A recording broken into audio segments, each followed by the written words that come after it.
My office arrested Nason Joaquín García. La investigación federal contra Nason Joaquín García, líder de la Iglesia La Luz del Mundo y agresor sexual convicto, es cada vez más amplia. El testimonio de más denunciantes ha pausado el caso federal que enfrenta en Los Ángeles por 2 cargos de producción y posesión de pornografía infantil, dijo un fiscal federal a Univisión Noticias. Nason Joaquín, conocido por sus seguidores como Apóstol de Jesucristo, fue condenado en 2022 a 16 años y 8 meses de prisión por abusar sexualmente de 3 menores que acudían a un templo en el este de Los Ángeles.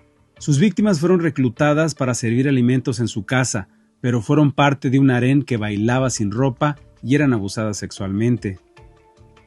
Hace casi un año, en octubre de 2023, cuando ya purgaba su condena en una prisión estatal en Chino, California, un gran jurado federal le impuso nuevos cargos penales. En ese caso, el FBI alega que Nason Joaquín participó en la producción de pornografía infantil y que guardaba ese material en sus dispositivos electrónicos. La víctima tenía 16 años cuando se habrían cometido estos delitos. Hay incertidumbre entre quienes abandonaron la iglesia por la lentitud con la que avanza este proceso judicial. Hay otro caso que lleva su distrito, que es el del líder de la Luz del Mundo, Nason Joaquín García. Hace casi un año que le presentaron cargos, un gran jurado, fue octubre de 2023. ¿Por qué ha tardado tanto en que tenga su primer día en la corte? Y es un caso complicado, involucra varias víctimas y por eso ha tomado tiempo, pero nosotros esperamos que en ese caso también tendremos justicia. Casos como este que involucran niños siendo víctimas, ¿qué sensación le trae a usted como fiscal? Cuando vemos casos así, es importante que tomemos acción. Solo en este año hemos archivado docenas de casos como esos que involucran el abuso de niños. Esos casos son una tragedia cada una. Las víctimas están afectados, están dañados por toda su vida y por eso es importante que hagamos esos casos. Otra agencia federal tiene bajo la lupa a Nason Joaquín y a otros jerarcas de su iglesia. En los últimos años, la Oficina de Investigaciones de Seguridad Nacional centra sus averiguaciones en una amplia variedad de posibles delitos, que van desde la trata sexual y el fraude matrimonial hasta el lavado de dinero y el tráfico de drogas, revelaron fuentes de Univisión Noticias. Uno de los colaboradores del gobierno, quien era fiel de la Luz del Mundo en Colombia, aseguró a este medio que él descargó un cargamento de cocaína en un templo de Bogotá días antes de que Nason Joaquín visitara ese recinto. Subí ese material hasta el mezanín del templo y en una de esas subidas pues se cayó una caja. La caja pues al yo volverla a acomodar pues se me hizo muy extraño que el material pues venía embalado y pues eran panelas de cocaína. Los abogados de Nason Joaquín y los voceros de la iglesia no respondieron a los mensajes enviados por este medio. La Luz del Mundo continúa sus actividades en los casi 60 países donde tiene presencia. Por esto, nunca dejaré de preocuparme, ni desistiré de tener pendiente por la iglesia, porque el enemigo, conociendo la parte más débil de nuestro ser. En agosto pasado, la ceremonia religiosa que realiza cada año en su sede, Guadalajara, México, fue cancelada. Esto ha generado dudas sobre el futuro de la congregación.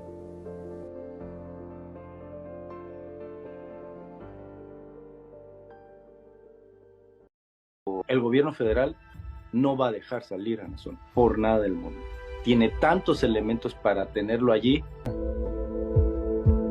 El FBI me preguntaba sobre si tenía conocimiento de la evasión de impuestos o el flujo de dinero que había dentro de la iglesia y las maneras que conseguían el dinero de los fieles. Acá tienen un pizarrón, bueno, una como cartulina con todas las fotografías de todos los implicados en el caso. Y yo lo que tuve que hacer es relacionar nombre y apellido y mi relación con cada implicado. El FBI me decía, Daniel, Nosotros no sabíamos que existía la Iglesia a la Luz del Mundo. ¿Quiénes son? Porque ahora es un monstruo que estamos descubriendo, pero que tiene 7 cabezas. Porque no había denuncias, porque no había algún tipo de quejas, porque las investigaciones sexuales apenas estaban dándose a conocer al público. El gobierno federal no va a dejar salir a Nazón por nada del mundo. Tiene tantos elementos para tenerlo allí. El gobierno federal no va a dejar salir a Nazón por nada del mundo. Tiene tantos elementos para tenerlo allí. Porque como lo dije el día de ayer, aunque su hermano, como nuestro hermano Aarón, pisara la cárcel, eso no nos detendría. Yo ahí en la cárcel predicaría y tú aquí afuera seguirías predicando.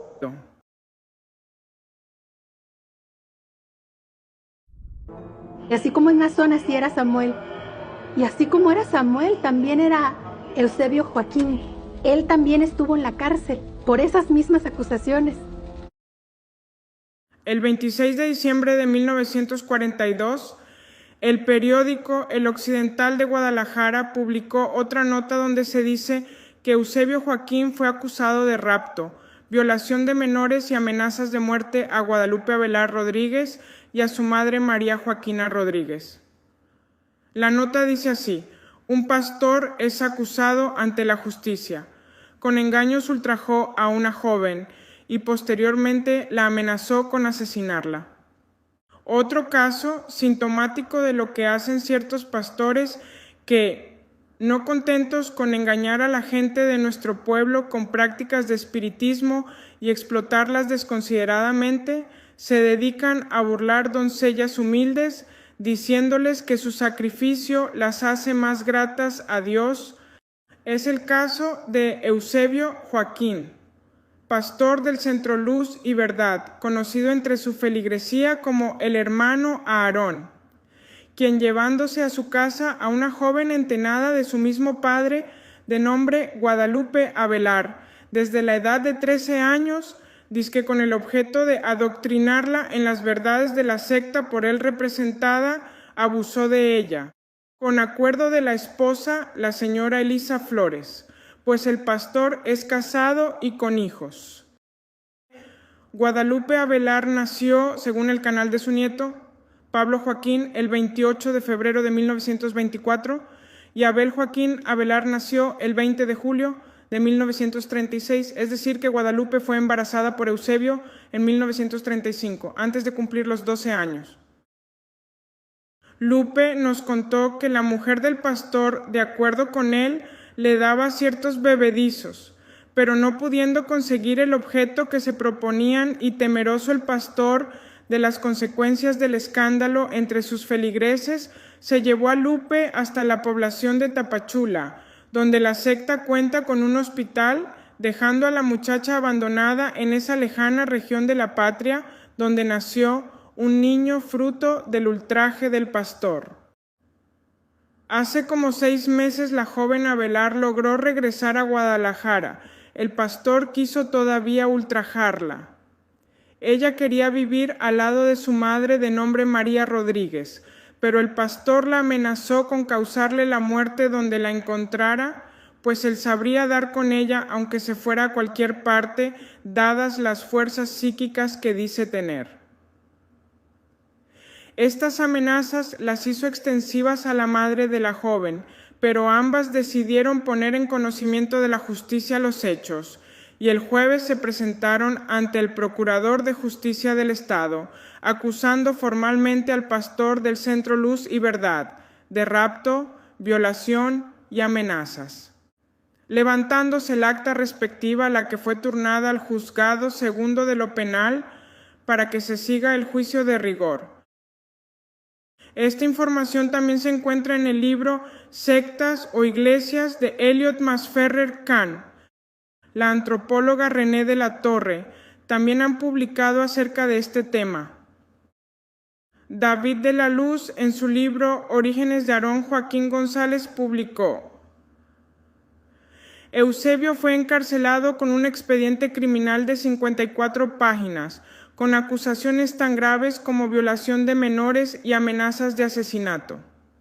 En marzo de 1943 asumió el cargo de gobernador de Jalisco el general Marcelino García Barragán, al que Eusebio había servido en el ejército. Estando en los separos de la policía, uno de los comandantes reconoció a Eusebio como ex compañero del recientemente electo gobernador Marcelino García Barragán. Se ordenó destruir el expediente, liberar a Eusebio, y fue invitado a comer con el gobernador. Literalmente, Eusebio recibió el poder, pero no divino sino terrenal. En ese año de 1943, Eusebio recibió la más oportuna revelación de su Dios. Aarón, la hora es llegada. Levántate y bautízate invocando mi nombre. Eusebio se autobautizó y rebautizó a toda su iglesia el 18 de julio. Este sería el cuarto bautismo para Eusebio Joaquín. ¿Cuál sería su objetivo? Borrar su pasado y no depender de nadie, ya que Lino Figueroa, el que lo había bautizado, se había levantado contra él,